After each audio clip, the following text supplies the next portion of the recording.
चलो आज थोड़ा सा ओवरव्यू लेते हैं। ग्रोथ हार्मोन इनहिबिटर्स मतलब जो उनकी एक्शंस को रोक देंगे, ठीक है।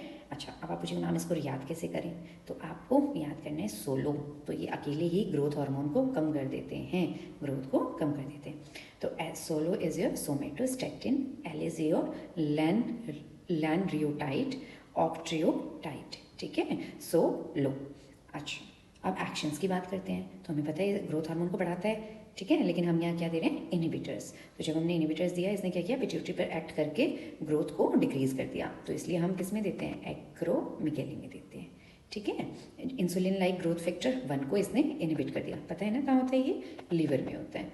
और फाइनल इफेक्ट आए कि ग्रोथ सिग्नल्स कम जाएंगे। और भी हॉर्मोन्स को ये इनहिबिट करता है, जैसे कि TSH को, ठीक है, इंसुलिन को, ग्लूकागॉन को और गैस्ट्रिन को। इनको इसने क्या किया, सबको इनहिबिट कर दिया।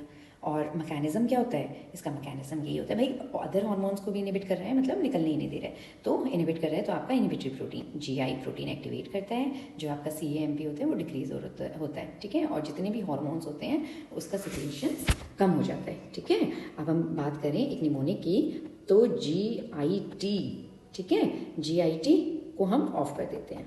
अगर हम GI की बात करें तो इनमें सब G2, I2, T2 कर देते हैं, ठीक है। तो हमने G2 में सबसे पहले तो हमारा ग्रोथ हार्मोन कम हुआ, ठीक है। फिर हम इसी में G से ग्लूकागॉन हमने कम कर दिया। I is your insulin like growth factor को कम कर दिया, और हमने इंसुलिन को भी कम कर दिया।